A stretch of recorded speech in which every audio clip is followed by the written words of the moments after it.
আসসালামু আলাইকুম বন্ধুরা কেমন আছেন? নিশ্চয়ই সবাই ভালো আছে। আলহামদুলিল্লাহ আমিও ভালো আছি।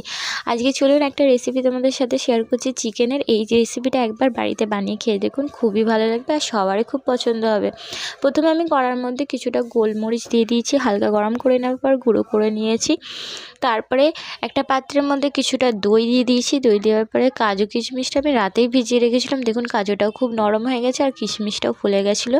দেওয়ার পরে আমি 1 চামচ মতন চালমগজ দিয়ে পেস্ট করে ভালোভাবে সাইডে রেখে দিয়েছি। চিকেনগুলো ধুয়ে আগে থেকেই ভালোভাবে রেখেছিলাম। 1 চামচ মতন লবণ দিয়েছি আর 2 চামচ মতন গোলমরিচ গুঁড়ো দিয়েছি।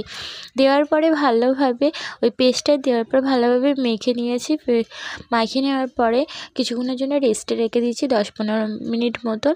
সাইডে রেখে দেওয়ার পরে একটা কড়ার মধ্যে আমি কিছুটা তেল দিয়েছি, সাদা তেল দিয়েছি। তার মধ্যে দিয়ে দিয়েছি গোটা গরম মশলা, এলাচ, লবঙ্গ আর দারচিনি। তারপরে কুচি কুচি করে পেঁয়াজ আগে দিয়ে কেটে রেখেছিলাম। পেঁয়াজটা দেওয়ার পরে হালকা লাল হয়ে যাওয়ার পরে 1 চামচ আদা, 1 চামচ রসুন আর 2 চামচ মতন কাঁচা লঙ্কা বাটা দিয়ে দিয়েছি। তারপর চিকেনগুলো দিয়ে ভালোভাবে নেড়ে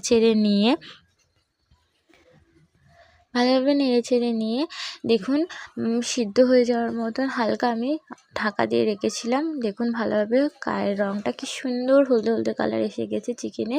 উপর দিয়ে আমি গরম মশলা ছড়িয়ে দিয়েছি। কিছুক্ষণ ভালোভাবে নেড়েচেড়ে ফুটন্ত এতে দিয়ে দিয়েছিলাম হালকা পেস্টের পানিটা দেওয়ার পর হালকা ফুটিয়ে নিয়েছিলাম। দেখুন রেডি হয়ে গেছে। আমি 2 চামচ মতন ক্রিম ছড়িয়ে দিয়েছি ওপর দিয়ে আর দিয়ে দিয়েছিলাম মেথি গুঁড়ো। তারপরে কাঁচা লঙ্কা, লাল কাঁচা লঙ্কা, ছোটো ছোটো কাঁচা লঙ্কাগুলো কুচি করে দিয়ে দিয়েছিলাম। দেখুন তরকারিটা রেডি হয়ে গেছে। আমি পরোটার সাথে এটা রাত্রিবেলায় সার্ভ করেছি। সবারই খুব সুন্দর লেগেছে। তোমাদের কেমন লাগলো প্লিজ কমেন্টে জানিও।